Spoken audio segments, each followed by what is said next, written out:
4절까지 말씀으로 하나님의 동역자가 되자, 하나님의 동역자가 되자, 이런 제목으로 말씀의 은혜를 나누고자 합니다. 목회 여정에서 목사로서 피할 수 없는 사역이 있다면 그것은 사랑하는 성도들의 마지막 가는 길을 준비해 드리는 겁니다. 지난주에도 참 어려운 장례가 있었습니다. 왕효섭 우리 형제가 32세로 하나님의 부름을 받으셨습니다. 존자 집사님 전화드렸더니 많이 고통스러워 하시고 어떻게 해야 될지 갈피를 못 잡으시더라고요.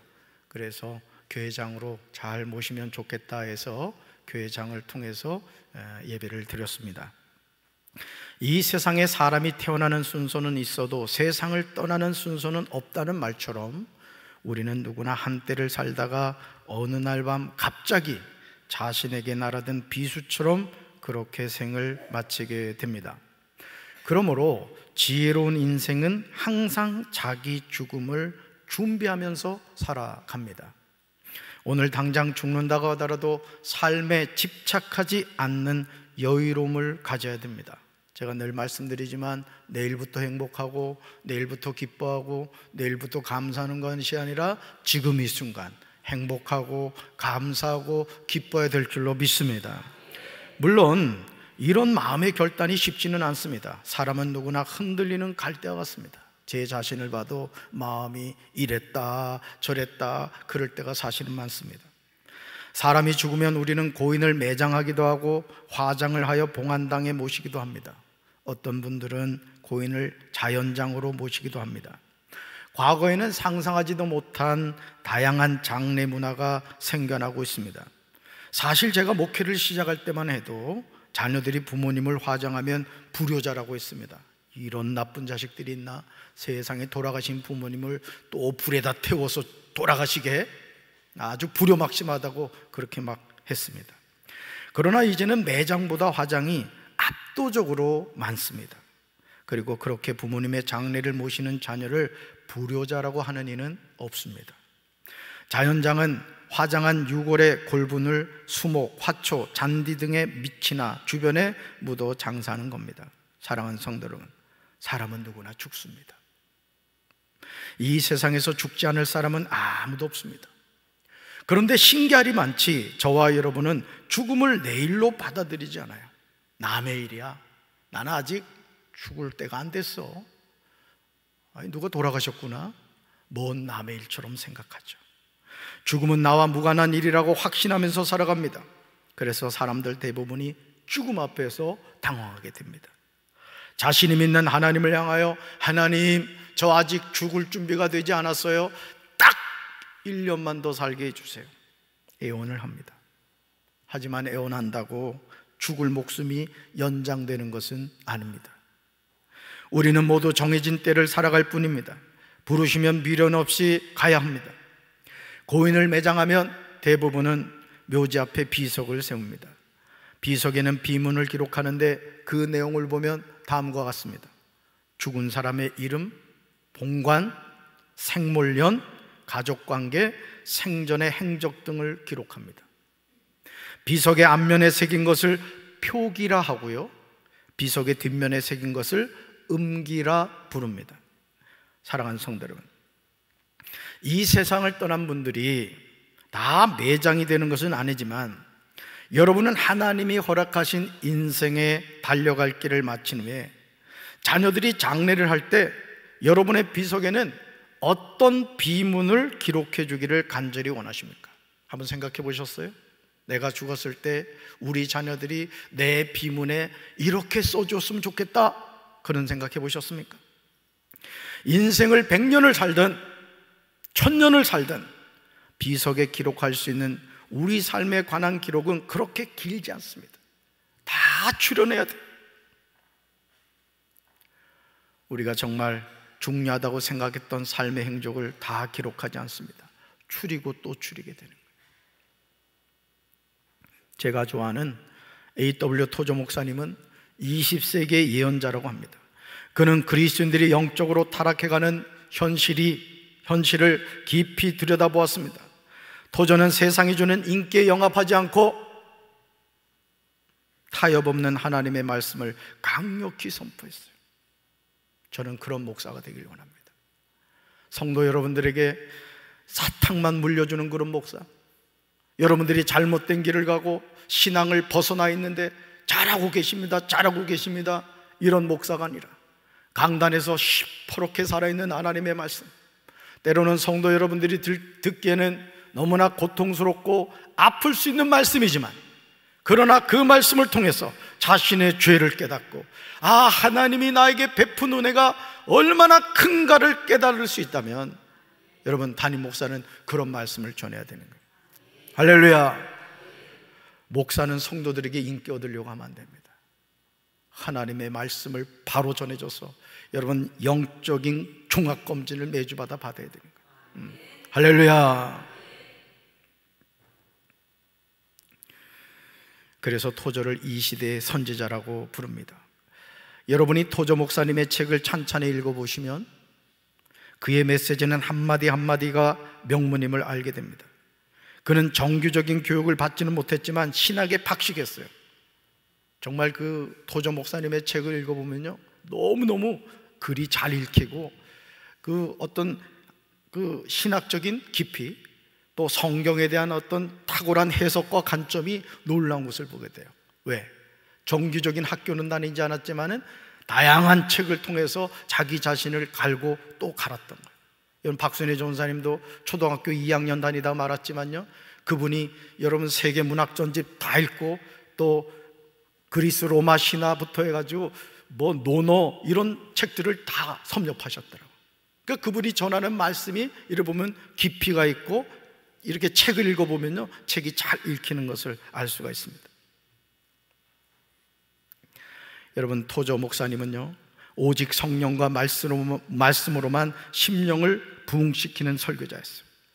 저는 그런 담임 목사가 되길 원합니다. 오직 성령과 말씀으로 심령을 부흥시키는 그런 담임 목사가 될 수 있도록 기도해 주시기 바랍니다. 토저의 묘비에는요, 다음과 같이 기록되어 있습니다. 하나님의 사람 A.W. 토저. 하나님의 사람 A.W. 토저. 얼마나 단순한 표현입니까? 하나님의 사람 토저. 저는 저 자신이 세상을 떠났을 때 이런 평가를 받게 되기를 기도합니다. 하나님의 사람 박재진 목사.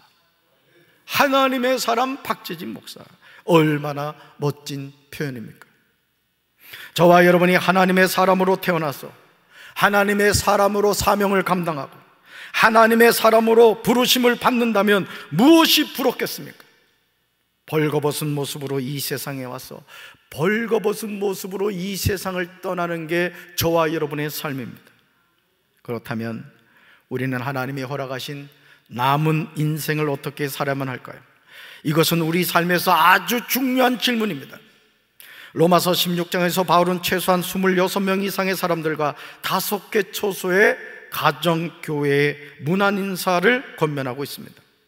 로마서 16장 1절에서 갱그레아 교회 일꾼에 있는 우리 자매 베베를 너에게 추천한다고 바울은 말하고 있습니다.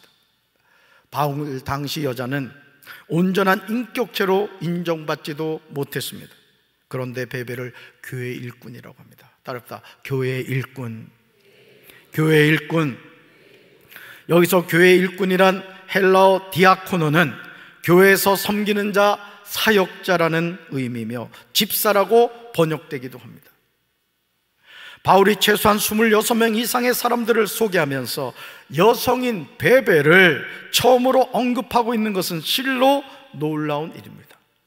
여러분, 베베란 이름의 뜻은 박다, 빛을 발하다라는 의미를 갖고 있어요. 다시 말해서 베베는 바울의 동역자였던 거예요. 저는 우리 사랑하는 성도 여러분들이 담임 목사의 좋은 동역자가 되기를 주님의 이름으로 축원합니다. 제가 목회를 하면서 장로님에게 또는 권사님에게, 집사님에게 전화를 할 때가 있습니다. 장로님, 일 좀 해주셔야 되겠습니다. 권사님, 일 좀 해주셔야 되겠습니다. 집사님, 일 좀 해주셔야 되겠습니다. 그것이 육신적으로 여러분들에게 피곤한 일이고 피하고 싶은 일이고, 왜 목사님은 나만 부를까? 혹여나 그런 생각을 하실지 모르지만 주의 종이 기억하는 성도가 된다는 것은 여러분의 삶의 축복인 줄로 믿습니다. 여러분, 윤석열 대통령이 불러주는 사람이 된다고 생각해 봐요. 개인에게도 영광이고 가문에게도 영광이 아닙니까? 그런데 여러분, 목사는 하나님의 종이라고요. 윤석열 대통령보다 더 세다고요. 아멘 안 하시는 분은 뭡니까? 그 담임 목사가 전화해가지고 장로님 이것 좀 해주세요, 저것 좀 해주세요 하면 아멘 해야 돼요, 노멘 해야 돼? 네. 노멘하는 사람들이 있어 보니까 라면을 너무 많이 먹어가지고. 베베의 삶에 관하여 로마서 16장 2절 하반절에서 바울은요 이렇게 소개하고 있어요. 같이 읽습니다. 이는 그가 여러 사람과 나의 보호자가 되었음이라. 아멘. 베베의 삶이 얼마나 멋집니까? 한평생을 살면서 주의 종에게 이런 평가를 받는다면 살아계신 하나님 앞에서는 어떻게 평가를 받게 되겠습니까? 저는 사랑하는 성도 여러분이 하나님 앞에서 베베와 같이 담임 목사의 좋은 동역자가 되기를 주님의 이름으로 축원합니다. 그래서 제가 여러분들을 생각할 때, 아, 그 장로님 나의 동역자야, 아, 그 권사님 나의 동역자야, 아, 그 집사님, 생각만 해도 막 힘이 돼. 그런 성도들 되기를 주님의 이름으로 축원합니다. 바울은 베베가 여러분에게 어떤 도움을 원하든지 도와주라고 합니다. 이어지는 로마서 16장 3절부터 5절 상반절에는 그리스도 예수 안에서 바울의 동역자인 브리스가와 아굴라 부부가 나옵니다. 하나님의 위대한 사역자인 바울의 동역자로 불린다는 것이 얼마나 설레는 일입니까? 그런데 이토록 위대한 부르심에 초대가 된 부부가 나오는 것, 여기서 사도 바울이 말하는 동역자는 헬라어로 쉬네로쿠스입니다. 쉬네로쿠스. 그 뜻은 따라합시다. 함께 일하는 사람, 돕는 사람. 자, 바울의 동역자라는 뜻이 뭐예요? 바울과 함께 일하는 사람, 돕는 사람이라는. 그래서 여러분, 오늘 여러분들이 주일을 맞이해서 하나님께 예배를 드리죠. 담임 목사의 동역자들이 얼마나 많은지 아십니까? 일찍 나와서 이 성전에 불을 켜는 분들, 저 방송실에서 일하시는 분들, 헌신하는 분들, 또 차량으로 여러분들을 운행해 주시는 분들, 차량 안내를 하시는 분들, 이루 말할 수 없는 많은 분들이 담임 목사의 동역자예요. 우리 할렐루야 성가대도 마찬가지. 오늘 찬양 너무 좋았어. 그리고 예배 자리에 앉아서 말씀을 듣고 아멘 아멘 하며 은혜 받는 여러분들도 담임 목사의 좋은 동역자인 줄로 믿습니다. 하나님의 일은요 홀로 감당할 수 없는 거예요. 삼위일체 하나님도 하늘과 땅의 모든 것을 창조하실 때 동역하셨습니다. 제가 목회하면서 깨닫게 되는 중요한 사실은 하나님의 역사는 서로가 마음을 합할 때 무엇이든지 가능하다는 거예요. 저는요 이 믿음이 제 마음속에 가득 차 있어요. 가득 차 있어요. 강경제일교회가 참 좋은 교회인 것 같아요. 제가 여기 와서요 하나님이 제 마음에 주신 것은요, 어떤 일이든지 믿고 하면 된다. 아, 이 확신이 너무너무 들어가지고 내가 피곤해 죽겠어. 그냥 확신이 드니까 하는 거. 확신이 드니까. 그러니까 우리 장로님들하고 우리 성도님들은 담임 목사가 뭐 하자 그러면은, 야, 우리 목사님이 확신 있구나, 믿음이 있으시구나, 순종하시기 바래요. 할렐루야. 그러므로 하나님은 하나님의 역사를 써가실 때 하나님의 사람이 합력해서 선을 이루기를 원하십니다. 전도서 4장 10절에서 솔로몬은 우리에게 두 사람과 한 사람의 차이가 무엇인지 알려주고 있습니다. 하나님의 일은 우리가 서로 합력할 때 선을 이루는 거예요. 두 사람과 한 사람은 한 사람의 차이인 것 같지만 그 결과가 전혀 다른 것을 보게 됩니다. 우리 전도서 4장 10절 같이 읽습니다. 만일 두 사람 중 하나가 넘어지면 다른 사람이 그를 도와 일으킬 수 있으나 혼자 있다가 넘어지면 그를 도와 일으켜주는 자가 없으므로 그는 어려움을 당하게 된다. 아멘. 가정에서도 그렇습니다. 가정에서도 남편이 어떤 일로 의기소침해 있고 손을 놓고 있으면 지혜로운 아내는 어떻게 하느냐? 여보, 걱정하지 마, 내가 있잖아. 걱정하지 마, 내가 있잖아. 그러면서 우리 아내분들 이 근육 봐. 또 아내가 낙심하고 손 놓고 있으면 우리 남편분들, 여보 걱정하지 마, 나 봐, 남편 내가 있잖아. 응? 또 부모님이 낙심했으면 자녀들이 아빠, 엄마 제가 있잖아요. 제가 가끔 저희 어머니하고 통화하면서 전 통화하면 꼭 엄마를 웃겨드립니다. 그래서 저를 좋아해요. 그래서 제가 가끔 물어보거든요. 5남매가 있는데, 엄마 5남매가 누가 제일 좋아? 그럼 제가 제일 좋대요. 아 진짜 물어보세요. 엄마 이거 대답 잘해야 돼. 이거 싸움 날 수 있는 거야? 그래서 또 물어보죠. 왜 제가 좋아해요? 하고 물어봐요. 그러면 몇 가지 이유를 대는데 사실 거시기 하긴 해요. 여러분, 우리가 하나님의 자녀로서 이 세상을 살아갈 때, 여러분 가정의 위기가 처하고 교회가 어려움을 처했을 때 여러분이 그 문제를 해결해가는 동역자가 되시길 주님의 이름으로 축원합니다. 사도행전 18장 2절을 보시면 바울이 브리스가와 아굴라 부부를 만난 시점은요, 고린도를 전도할 때임을 알 수 있습니다. 그들은 원래 로마에서 살았습니다. 그러나 로마 황제 글라우디오의 유대인 추방 명령 때문에 로마를 떠나 고린도에 살고 있었습니다. 브리스가와 아굴라는 바울과 동일한 직업인 장막을 만드는 기술을 가지고 있었습니다. 그래서 바울과 함께 평상시에는 그들이 집에 거하면서 장막을 만들었으며 한편으로는 복음을 힘써 전하였습니다. 사랑하는 성도 여러분, 바울이 브리스가와 아굴라 부부에게 문안하라고 하면서 그들을 소개하는 내용을 주목해 보시기 바라요. 뭐라고 소개하느냐? 그리스도 예수 안에서 나의 동역자들이라고 소개합니다. 예를 들어서 누군가가 저를 찾아왔어요. 자, 그런데 장로님이 제 옆에 계십니다. 자, 그랬을 때 제가 저를 찾아온 분들에게 이렇게 얘기하는 거예요. 목사님, 이 장로님은 저의 동역자입니다. 여러분, 그렇게 이야기할 수 있다면 얼마나 큰 칭찬입니까? 이 권사님 때문에 제가 목회할 맛이 납니다. 이렇게 이야기할 수 있다면 여러분, 담임 목사가 얼마나 기쁘면 그런 얘기를 할 수 있겠어요? 저는 우리 사랑하는 성도 여러분들이 그렇게 주의 종에게 인정받는 하나님의 동역자들이 되기를 주님의 이름으로 축원합니다. 그렇다면 브리스가와 아굴라는 바울에게 어떤 동역자들이었을까요? 이어지는 로마서 16장 4절에 나오는 내용을 보시면 우리는 충격 아닌 충격을 받게 됩니다. 아니, 어떻게 브리스가와 아굴라 부부는 이런 삶을 살 수 있었을까요? 우리 말씀 같이 읽습니다. 그들은 내 목숨을 위하여 자기들의 목까지도 내어놨나니 나뿐 아니라 이방인의 모든 교회도 그들에게 감사하느니라. 아멘. 여기서 자기의 목까지도 내놓았다는 원문은요, 이런 뜻이에요. 같이 읽습니다. 사형 집회자의 도끼 밑에 자기 몸을 내어놓았다. 이게 보통 무서운 말이 아니에요. 브리스가와 아굴라 부부가 핍박의 손길에서 바울의 생명을 구원하고자 극단적인 위험을 겪었음을 나타내는 상징적인 표현인 거예요. 신앙의 여정에서 항상 좋은 일만 있지 못합니다. 우리 삶에도 해가 비치는 때가 있는가 하면 폭풍우가 불 때가 있습니다.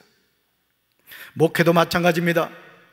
담임 목사가 목회하면서 항상 좋은 일만 있으면 무슨 힘이 들겠습니까? 하지만 30여 년 목회를 하면서 제가 깨닫게 된 사실은요, 담임 목사가 힘들 때 힘이 되어주는 성도가 그렇게 많지 않다는 거예요. 정말 비겁하게 다 자기 앞가림하기에 바빠요. 그러면서 이런 얘기합니다. 어차피 뭐 목사는 떠날 사람이야. 우리는 이 교회에 있어야 되는데 뭐 우리가 남이가? 이런 분들이 있어요. 목회자들이 사역에 지쳐있을 때 조용히 다가와 손을 잡아주면요, 목사님 힘내세요, 사모님 힘내세요, 저희들이 있잖아요, 저희가 기도하고 있어요. 저는 우리 사랑하는 성도 여러분들이 그런 동역자가 되길 주님의 이름으로 축원합니다. 정말 형식적인 이야기 같지만요, 이런 성도의 격려의 말이 목회자에게 큰 힘이 됩니다. 말 한마디 천냥빚을 갚는 거예요. 그러니까 여러분, 가정도 마찬가지인 것 같아요. 가정도 행복한 가정은 다른 가정이 아니에요. 어려운 일이 있을 때 남편은 아내를 격려해주고 아내는 남편을 격려해주는 거예요. 부모는 자식을 격려해주고 자식은 부모를 격려해주는 겁니다. 그런 가정이 행복한 가정인 거예요. 자꾸 남의 탓하는 사람들 있잖아. 이거는 남편 때문에 그렇고 이거는 아내 때문에 그렇고 자기 탓은 하나도 없어. 그런 가정이 어떻게 행복할 수가 있겠습니까? 여러분, 어떤 성도들은요, 목회자들이 탈진이 되어 있는데 더 힘들게 하는 이들이 있습니다. 있지도 않은 거짓말을 하고 그것도 부족하여 성도들 사이에 이간질을 해요. 주님의 교회가 평안하여 든든히 세워져 가도록 해야 하는데 마귀의 종이 되어 교회를 뒤흔드는 사람들이 있습니다. 이럴 때마다 얼마나 마음이 아픈지 몰라요. 제가 이전에 목회하던 교회를 떠난 이유가 여기 있어요. 교회가 놀랍게 부흥하고 재정이 늘어나고 교회 리모델링을 하나님의 은혜로 잘했는데 하나님이 행하신 기적 앞에서 불평과 원망을 하는 거예요. 참 어이가 없더라고요, 여러분. 있지도 않은 문제를 만들어서 사실인 것처럼 퍼뜨립니다. 그런데 아무도 담임 목사의 동역자가 되지 않았어요. 부담임 목사로 사역할 때요, 담임 목사님이 해주신 말씀이 있어요. 뭐냐? 목회는 보여줘야지. 목회는 일보다 관계이다. 이 말씀을 해주셨어요. 맞습니다. 정말 맞는 말입니다. 그러나 담임 목사가 오직 목양 일념으로 사역하는데 도와주지는 못할 망정 있지도 않은 거짓말을 하는데 마음이 너무너무 아팠어요. 성도 여러분들 잘 들으셔. 담임 목사 마음 아프게 하지 마라. 아멘. 여러분, 산모가요, 산모가 어떤 일 때문에 스트레스 받고 그러잖아요. 그럼 아기가 그 엄마의 젖 먹으면 설사합니다. 여러분 다 경험하셨을 거야. 여러분, 좋은 교회가 뭐냐? 담임 목사가 하나님을 경외하는 믿음을 갖고 성도들을 사랑하는 마음으로 목회하면 그 교회는 좋은 교회인 거야. 근데 담임 목사의 마음을 불편하게 하고 담임 사모를 힘들게 하고 그런 교회가 어떻게 영양가 있는 젖을 먹을 수가 있겠어? 담임 목사는 입이 하나지만 여러분들은 입이 지금 몇이냐고. 200명이 넘는 입이란 말이죠. 그래서 교회는요, 평안하여 든든히 세워져 가는 교회가 돼야 돼. 할렐루야. 그래서 제가 이런 교회는 떠나는 것이 좋겠다고 생각한 거예요. 그리고 온 교회가 강경제일교회예요. 잘 왔죠? 마음이 떠난 거예요. 제가 마음이. 그러니까 담임 목사가 목회에 더 전념할 수 있도록 우리 장로님들 기도 많이 해주셔야 되고 우리 성도님들 기도 많이 해주셔야 돼. 할렐루야. 사랑하는 성도 여러분, 바울의 목숨을 위하여 자기들의 목까지 내놓은 브리스가와 아굴라 부부가 되기를 주님의 이름으로 축원합니다. 목사님, 제가 도와드릴게요. 목사님, 제가 도와드릴 일이 뭐가 있을까요? 에? 그런 마음을 가지라고요. 나는 우리 성도들이 물권의 복 받게 되길 바라요. 영권의 복 받게 되길 바랍니다. 인권의 복 받게 되길 바랍니다. 왜 복을 받아야 돼요? 하나님을 위해서, 이웃을 위해서 쓸 줄 아는 인생이 되라 이거요. 멋지게 말이죠. 이번에 체육대회도 할 때 말이죠, 세탁기도 한 대 내고 말이야, 텔레비전도 한 대 내고 이런 성도들이 있어야지. 세상에 둔산 성강교회 그 목사님 이름이 갑자기 기억이 안 나요. 이웅천 목사님하고 통화를 했어. 그랬더니 목사님이 그러잖아. 전화했으면은 세탁기라도 한 대 보낼 텐데. 그 말 듣는 순간 내가 전화를 했어요. 그래서 그러면 또 그러시더라고. 우리 고한순 장로님, 정학진 목사한테도 전화하고 그러지 그러냐고. 그리고 또 있잖아, 어디요? 갈막교회 강판중 감독님. 그래서 다음에는 전화해야 되겠다 이런 생각이 들었습니다. 여러분, 하나님의 종을 돕는 동역자가 되시길 바랍니다. 도와주지는 못한 완조, 자꾸 브레이크 거는 성도가 되지 마세요.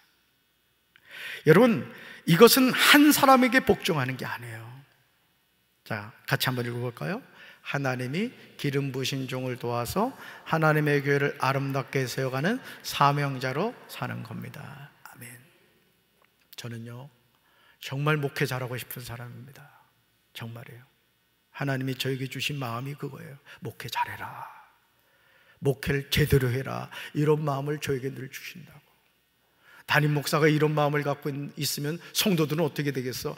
담임 목사님 도와서 우리 교회가 전무후무한 부흥을 해야 되겠다.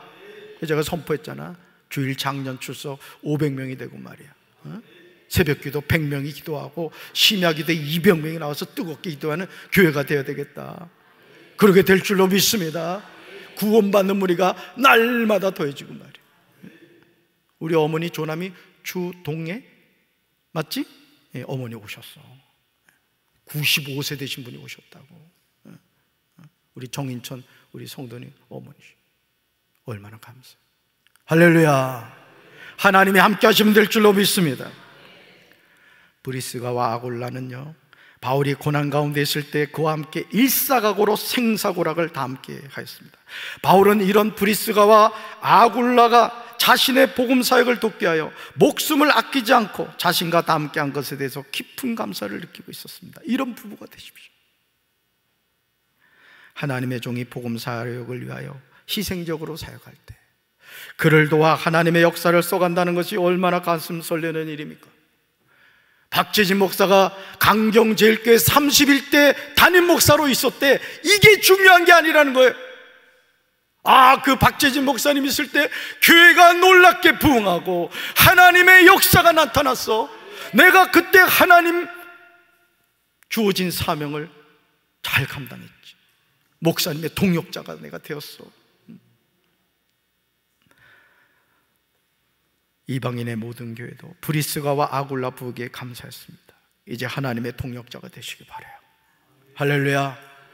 우리 인생의 때가 얼마 남지 않았습니다. 하나님 앞에 섰을 때 악하고 게으른 종이라는 책망 듣는 성도가 아니라 착하고 충성된 종이라 칭찬듣는 우리 사랑하는 성도들 되기를 주님의 이름으로 축원합니다. 가슴에 손 얹읍시다. 하나님 아버지, 우리는 하나님의 동역자들입니다. 태어난 환경이 다르고 이름이 다르고 성격이 다르지만 주님의 몸된 교회 하나님이 불러주셔서 이 사명을 감당합니다.